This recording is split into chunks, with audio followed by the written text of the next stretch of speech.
नमस्कार।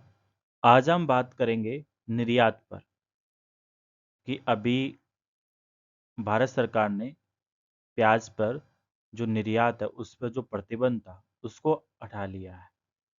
आम चुनाव के बीच प्याज के निर्यात पर 5 माह से लगा प्रतिबंध कुछ शर्तों के साथ हटाने का फैसला एक बार फिर नीतिगत ऊहापोह दर्शाता है। वैश्वीकरण के दौर में कोई भी देश बगैर निर्यात बढ़ाए विकास नहीं कर सकता। चूंकि भारत में ये देखो एक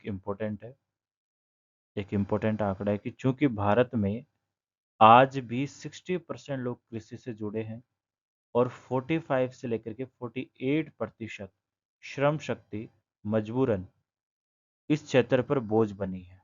लिहाजा कृषि और श्रम बहुल उद्योगों के उत्पादों का निर्यात ये बेरोजगारी और कृषि संकट से बचने का एकमात्र तरीका है। इसको थोड़ा सा हम समझते हैं कि ये कहना क्या चाह रहे हैं।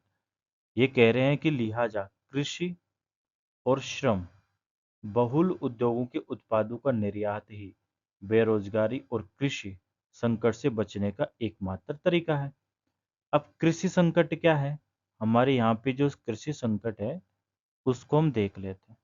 यहाँ पे जो कृषि संकट जो सबसे बड़ा है वो ये है कि हमारे जो पद्धति है कृषि करने की वो एक वैज्ञानिक पद्धति नहीं है। वैज्ञानिक पद्धति नहीं है। यहाँ पे हमारे केमिकल्स का ज़्यादा यूज होता है और साथ में जो ग्राउंड वाटर होता है उसका भी बहुत ज़्यादा कंजप्शन होता है। ये हमारे सामने और साथ में जो जितनी किसानों की लागत आती है उतनी उनकी आय नहीं हो पाती है, तो ये कृषि संकट है। और साथ में ये है कि हमारे जितना भी यहाँ पे उत्पादन हो रहा है वो इतना सस्ता नहीं है कि बाहर के देशों में भी वो सस्ता हो और कॉम्पीट कर पाए। तो नेक्स्ट बात हम बात करते हैं, लेकिन अगर नीतियां महंगाई और सरकार की इमेज के विपरीत रिश्ते के हिसाब से बनेंगी तो उत्पादनकर्ता ना तो ज़्यादा उत्पादन करने के लिए तत्पर होकर निवेश करेगा और ना ही लागत कम करने के लिए अपेक्षित तकनीकी और विज्ञान के प्रयोग के लिए प्रेरित होगा। इसकी बात समझता है। जैसे मान लो कि एक निवेशक है। अब निवेशक को पता है कि भारत सरकार निर्यात को बढ़ावा देती है, तो इसको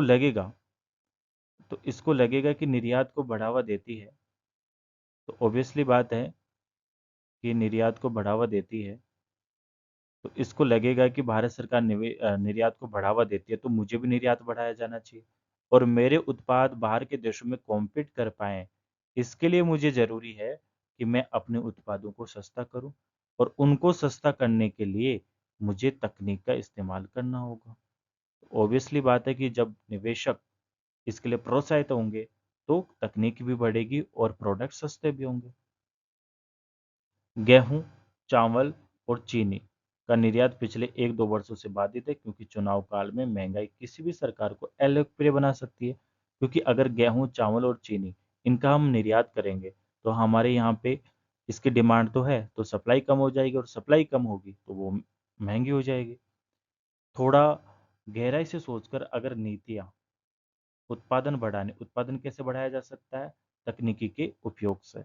लागत कम करने, जब हम तकनीकी का उपयोग करेंगे तो लागत भी कम होगी और श्रम बहुल उद्योगों को, जैसे श्रम बहुल उद्योग क्या हैं? जैसे हम बात करें एमएसएमई, लेकिन आप जानते हैं कि एमएसएमई भी एक बहुत बुरी परिस्थिति का सामना कर रहे हैं क्योंकि कुछ नीतिगत खामियां हैं कि अलग से प्रोन्नत करने की दीर्घकालिक योजना बने तो सरकार का महंगाई का खौफ भी जाता रहेगा और साथ ही विश्व बाजार का भरोसा भी बढ़ेगा। क्यों? क्योंकि भारत उनको लगेगा कि भारत में इन चीज़ों का उत्पादन होता है तो सप्लाई अच्छे से होगी जितनी डिमांड है और देश मार्केट लीडर बन सकेगा। देश की निर्यात नीति उद्योगों के प्रकृति के अनुरूप और दीर्घकालिक होनी चाहिए। तो कुल मिलाकर के इसमें कहा गया है कि अगर हम निर्यात को बढ़ावा देंगे तो निवेशक इसके लिए प्रोत्साहित होंगे, निवेशक प्रोत्साहित होंगे तो तकनीकों को वो बढ़ावा देंगे। इससे हमारे जो उत्पाद हैं वो सस्ते होंगे, बाहर के देशों में कॉम्पीट कर पाएंगे और इसकी वजह से किसान भी प्रोत्साहित होंगे क्योंकि उनको लगेगा कि हमारे उत्पादों की जो मांग है वो बढ़ रही है, तो वो ज़्यादा से ज़्यादा उत्पादन करेंगे और साथ में तकनीक का भी इस्तेमाल करेंगे। धन्यवाद।